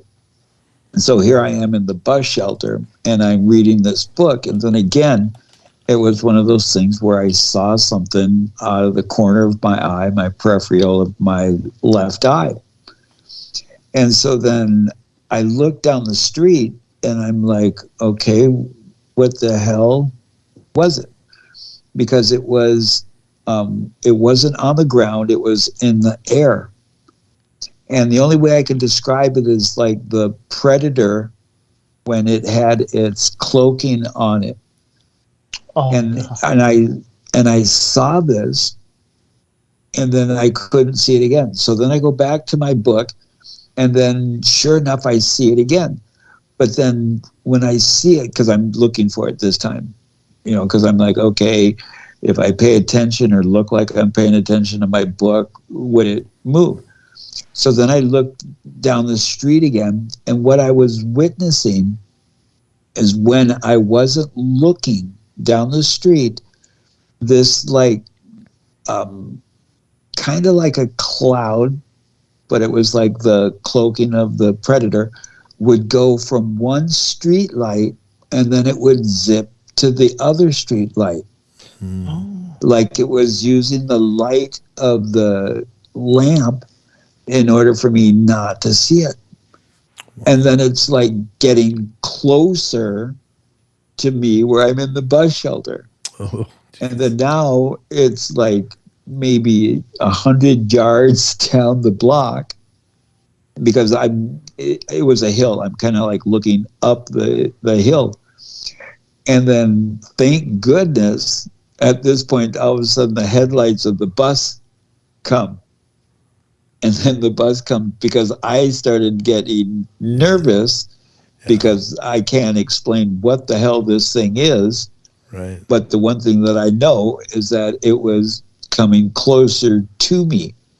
And maybe it was just, on a evening stroll, but I really didn't want to find out. Yeah. So then Yeah. the buzz shows up, and as he's like getting me strapped in, I'm like trying to pay attention about like, okay, is this thing still coming this way, or did I just dodge something? But it was just one of those things where I've pondered, are we within our electromagnetic field, our resident frequency, our normal frequency that we vibrate at, are these entities attracted to individuals' electromagnetic field? Because I was told that that we leave residue.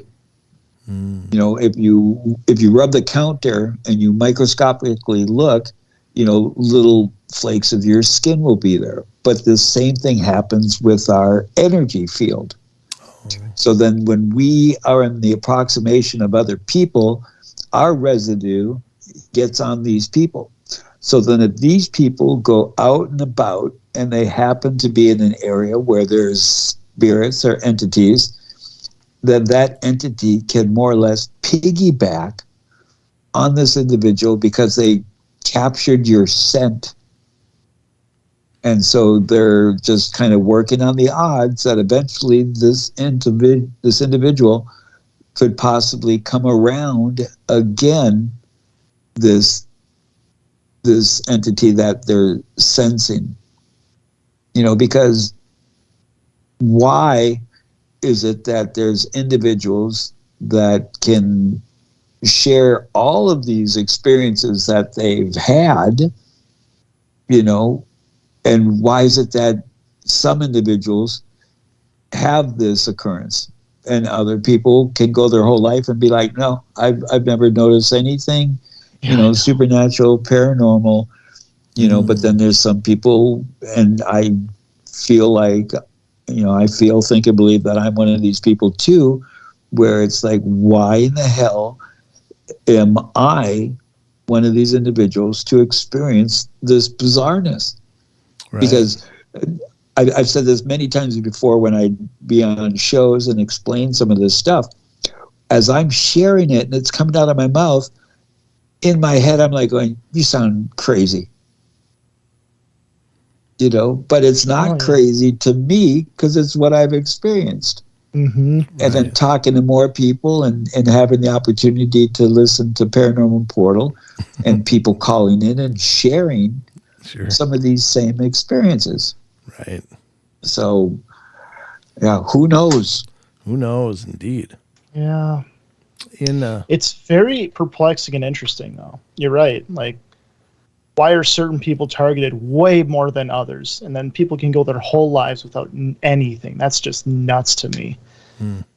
Especially since, like, I have quite a bit of experiences like that. It's like, what makes me different from all these other people?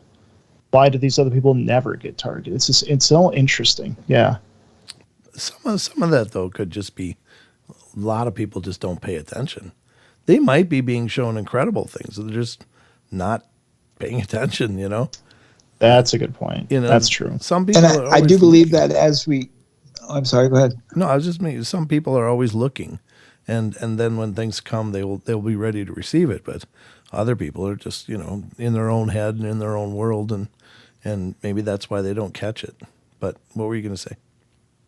Well, reflecting on my life, my father, who was white, European, from the United Kingdom, fourth generation, I think it was, he would be dismissive anytime I would try to share with him about these experiences. And yet my mother, who is the Anishinaabe, she didn't. She would kind of talk as like, what are you seeing? What is it? Sure. So I think possibly as we go through our existence that we've been more or less pushed not to pay attention, or we became desensitized, maybe, or we just, lost that ability to do it. And I'll share once with my daughters. My oldest daughter, Infinity, when she was little, one time we were in our bedroom and she was looking up in the corner of the bedroom, and both me and my partner noticed this, and we're like, what are you looking at? And she said, the sparklies. Okay, and then time goes by. I have my second daughter, Spheria. Well, I didn't have her. I was there. But so Spheria comes into existence. And at 3 years old, she's making a little tray of crackers and cheese, and she's starting to carry it back into my bedroom. And it's like, where are you going?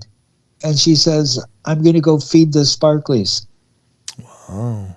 And we looked at each other and we're like, what? Well, actually, I didn't look, Sure. This was after I was blind, and I'm like, I asked my partner, I'm like, do you remember Infinity? And she's like, I was thinking the same thing. So how does both children bring up the same term? Wow. Because I don't recall ever hearing them talk about the sparklies to each other. And, so, yeah. That's very cool. Wow. Those darn kids, man. Kids for sure see more. But it's something I've covered on the show many times. But so I don't mean to be redundant, but I still am marveling at this possibility because I've wondered about that. Why are kids so receptive? Not all kids are, but generally speaking, kids see stuff long before the adults will. They'll have full drawn out conversations with unseen people, like long conversations. They'll sit and listen to stories being told to them by some unseen person in some unheard voice. It's like, how does that happen? And then somehow it would just puzzle me. It's like, what happened to change that? Why did they lose that? Because largely these traits are outgrown. And I always thought, well, it must have something to do with becoming, a older child, or possibly moving towards pubescence. Maybe there's something hormonally that changes that. And I just couldn't figure out what it was. And it wasn't until I was just browsing through shorts on YouTube or something, and I hit a Joe Rogan clip, and there was this guy talking about how kids' brains are not adult brains. They're just very different. And he talked about how kids from birth through 5 to 7 years old are in what's called theta state. And that you don't move into the the adult frame until after that. Then you start transitioning into whatever our adult is, alpha, beta, whatever. I don't know, whatever state that we exist in after that. And I was like, wait a minute. So that might answer it. And then he said, you might be familiar with theta state because it's also the mode that therapists try to get you in order to hypnotize you. It puts you in a theta state. So you're like exceptionally receptive and absorbing the words, and they just carry so much meaning. So, it's interesting. So perhaps maybe there's a manner in which we could be hypnotized to be more receptive to spiritual energies. But then you'd have to worry, is that being implanted then? Is that organic, or is it that being a suggestion? Does that then remove the organics of it? Anyway, I don't know. I just thought that was interesting because it does show that there is physiologically a difference in children's brains versus adults, which may explain how they're so much more receptive to these unseen energies. Yeah. I also pondered it, where a child is born, how they have a soft spot, where the brain, the cranium, hasn't fully developed and closed. Yep. So it made me ponder, if there is this opening gap, then would it allow us to be more in tune? Sure. Because in your brain you have neurotransmitters and receivers, just like a radio. So could that opening in the brain not literally, Sure. but you know what I mean, where the skull isn't fully formed Yeah, it's not fully and it has a calcified, gap. Yeah. And that gap would be a point of being able to receive those. Yeah, I don't know. So. I just don't know. But it's so exciting to try to figure it out. Deb had put something interesting in the chat, and she said, I had a shadow person come around a few times, but it was a living being able to send his shadow here.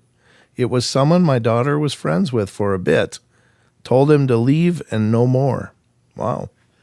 So, yeah, it was like somebody messing around, but they weren't disembodied. They were just projected. That's wild. It says, Angie, who's it? Angie Burks says, Yes. holy damn, you guys should look into Amy Allen. Yeah. Who does? Yeah, she does it for the Dead Files. Yeah. Investigations alongside a retired, the Dead Files. Yeah. He used to be a surgeon who would tenant or loot or, Steve DeShavi is great. And Amy was wonderful. I've listened to the Dead Files for years. I love that show. So yeah, good advice. Yep. Mm-hmm. But nice to meet you, Angie. Thank you for coming in. It's good to see a new name. Yeah, it is. It's always cool. Very cool. Great. Yeah. He's a detective for NYPD. Yep. And it's really fascinating the stuff that she pulls up, being a physical medium. That she's can read places and the energies of places. So that's really powerful. And ultimately with the shadow people, the one visual that I think of is in that movie Ghost with Patrick Swayze. Yeah. When the bad guy gets his comeuppance at the end. Yep. And then all of a sudden from all of the dark areas, these shadow entities come. Oh God. Yeah. True. Yeah, they're squealing and he's like, arr, arr, arr. And it's like, I was like, yeah, get that bastard. Drag him to hell. Drag him to hell. Yeah, pretty much. He's a jerk. Yep. Hello to karma. Yeah. There you go. But very, very interesting stuff.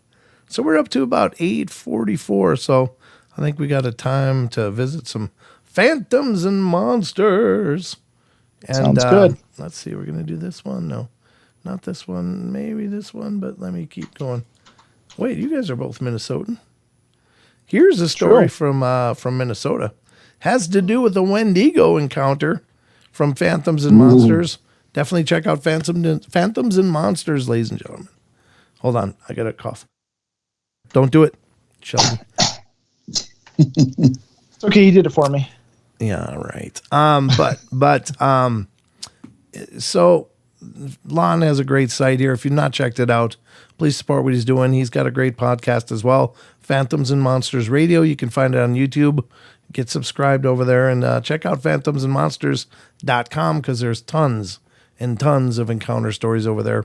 And you can find out about Lon's published works and so much more. So, but this one is Wendigo encounter claimed by Minnesota witness. Northern Minnesota, where all the cool stuff happens. Well, what do you mean? Yeah, it's colder for sure. It says, no, my voice is just about falling apart. We'll see if I can get through this. A Minnesota man claims that he had an encounter with the Wendigo creature in February 1972 when he was younger. The following information was part of an interview he gave on the incident. We found a nice steep hill we could go sledding, and we climbed up to the top, and we found the top of that hill was another steep hill. So we climbed up to the top of that one, and on top of that one, sitting at another angle to it, was a third steep hill. So we were in hog heaven. We were like, man, we're going to make the ultimate luge run ever. It was about the 20s today.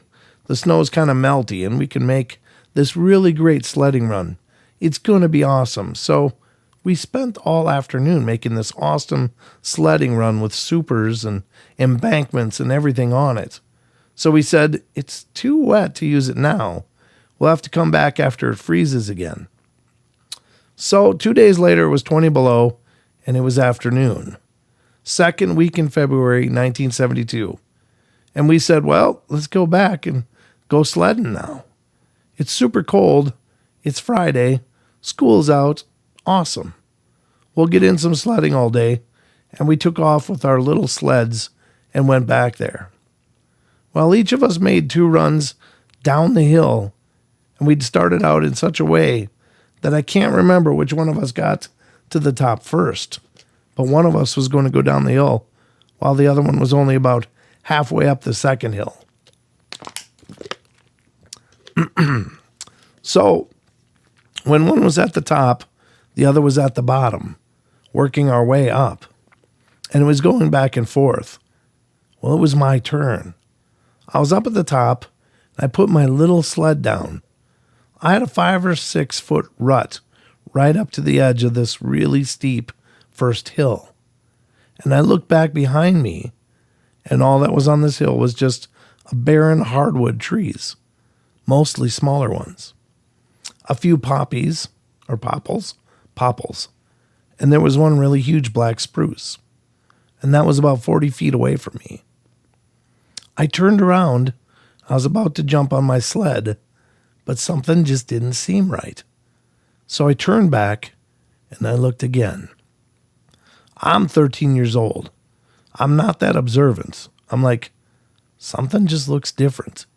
And again, something in the back of my head went, that's just not right. That's not right. So I turned around and I looked. That black spruce only has 1 trunk, not 3. And those 2 extra trunks have fur on them. Well, hair. Really long hair. It sounds like Duke's story. Long gray hair. What's got long gray hair? Is it some kind of snow pants with long hair on them or something? It must be somebody pranking me. So I looked up above to where, a teenager or even an adult would be. Like maybe 5 or 6 feet. But there were just pine branches. And then I noticed rustling up above that about 2 or 3 more feet. So I looked up above, and up at 9 feet, there was this face looking at me. And it had its hands like this, mimics holding tree branches, apart with his left hand, lower branch, and his right hand, upper branch, while peering through, holding one branch apart at the top and the bottom, peering down at me. And it went, mimics wide open mouth grin. And it grinned. And its face did not even look remotely human. It had a flat nose with 2 little slits. And it had a big, thick brow ridge, receding forehead. It was hard to see from up there. I didn't know if it had a crest or not, because that's where the branch was. When it grinned, I could see all of its teeth. It had upper and lower canines in all of its teeth in its mouth. In the front that I could see were all sharp, so it's obvious to me this thing was a predator. I found out after the fact, actually, that the only time a great ape would bare its teeth at something is when it's trying to scare it. So basically it was saying, this is one of the weapons I will use to tear you apart. So at the time, not knowing that, but being pretty scared anyway, I leaped on my sled and flew down that hill as fast as I could. It was just going to get away from this monster.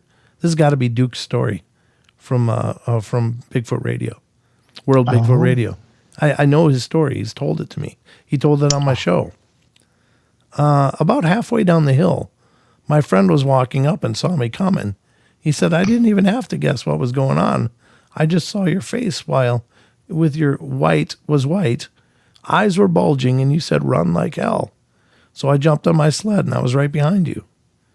Now, when I got to the end of the fire lane back at the house, it was about 3 miles away. I was about 15 minutes, if that. For about 10 of those minutes, I was standing there going, where was it? Where was I just at? I'm not waiting for Dave. Why am I waiting for Dave? I had hysterical amnesia and completely forgot that whole incident for 2 years. And finally, at one point, my friend Dave we had this little gathering with me, him, and 3 or 4 of our friends. And he said, remember that time we went sledding out there at the end of the fire lane? I'm like, no. He said, yeah, we went across that bog and we found those really steep hills, the 3 of them stacked up. And I'm like, no. And he goes, yeah. And you were coming down the hill really fast. And you said, run like hell. Boom. And it all came back. And for like a month, I wouldn't talk to him because it was so traumatic. Actually, I'm still treated for post-traumatic stress to this day. And that's one of the things I'm being treated for. When you're 13 years old and you see a 9-foot predatory monster, which turns out to be the Wendigo. Well, he told me it was a Googway. I've heard it was a Bigfoot too, so one of those. After a few decades of studying, it's not a comforting thing. And it also ruins your belief in the authority figures and your parents who told you there's no such thing as monsters. There's a friggin' monster out there. That sounds like Duke, totally. Don't tell me there's no such things as monsters. And I see bears all the time. I live a mile from a country dump, and there's 3 or 4 of them in my yard every week during the summer, so it isn't like I'm mistaking it. This is in the middle of winter, second week in January, 20 below. So bears aren't going to be up wandering around anyway. Plus, they're not 9 feet tall, with 8 or 10-inch grayish white hair, especially in Minnesota. It did have claws on its hand, which was another thing that threw me. It took me years to figure out that one out because of all the Bigfoots they show didn't have claws or anything like it. Oh, that's funny. It's a B, too, because Duke's name is Brian. I don't know. I hope it didn't just call him out, but that's his story. That's his story. I don't know when it was submitted, but it's again from 1972. Yep. What does Lon say? The interview was a bit sporadic, but I was able to transcribe most of it. It was presented to me as an audio attachment. I don't know what this witness had encountered. Was it a Wendigo? I doubt it, since the phenomenon is based more on human possession. Yeah, exactly. As opposed to it being an actual cryptid being. What are your thoughts? I don't know what date this was posted, but that's his story. That's World Bigfoot Radio story. Duke, yeah, that's his story. Huh. It's from October 5th. Interesting. Where did Lon say he got it? A Minnesota man. Yeah, I don't know. Very crazy. Huh. Okay, well, that's interesting. I mean, it's a fascinating story, but yeah. Doppelganger. At the beginning of the story, did it say the second week of February though, or was it consistent with the second week of January? Second week in February, 72. Yep. So could it possibly have been this individual entity just trying to give this kid a Valentine's Day card and some candy? Just came to give you a kiss. Oh, speaking of candy, we got to congratulate Nathan Nates, or thank Nathan Nates for his $10. Woo, Nathan Nate. Woo, thank you, brother. Thank you very much. Yay. And Maggie M10 with the $2 Australian dollars. Maggie, thank you. All right, we're literally out of time. NESE, people can keep in touch with you on Facebook. Yeah, you can find me on Facebook, The Megaphone Man, Kevin Shores, or on Twitter, The Megaphone Man. I've been spending a lot of time on Twitter Spaces and sharing my perspective of things. Gotcha. Nice. So that's about all time we got, and that's about all the voice I got to give you. So, Sheldon, thank you. I'm shocked you got through it. I am too, actually. It was falling apart hard. So I'm going to be done talking now for a while until I go investigating. That's not me. That's NESE. Oh, jeez. That's how my breathing sounds. Doing total Darth Vader here. Yeah.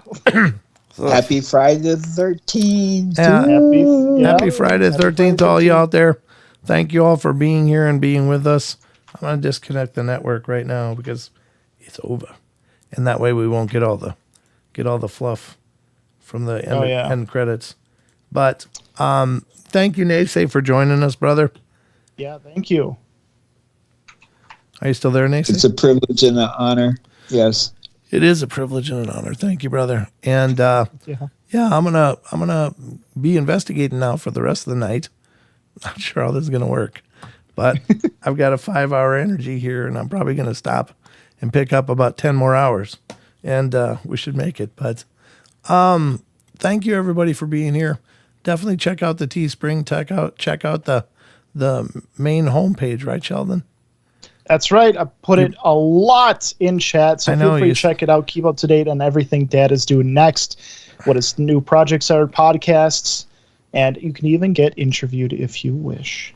If you got some stories to tell, I'd love to hear from you. So, thank you, Chucky. Appreciate it, brother. And yeah, Thank you, Chuck. sorry about my voice. We'll see how it's doing tomorrow night. I don't know. This may have burned it all the way out, but we'll find out soon enough. But anyway, guys, love you all. Be good, be kind, be nice. Take care of each other. Help each other out, especially nowadays, man. Reach out, give some love, man. We need love in this world in a bad way.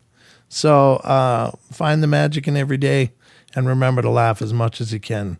We'll see you hopefully tomorrow night. We'll see how I'm holding together because I'm already running on just vapors. So, Yeah, no kidding. all right, I'm going to roll the credits and we'll call this a night. But take care, everybody. Good night. Blowing Toodles. you a kiss. We'll see you guys. NESE, don't go nowhere.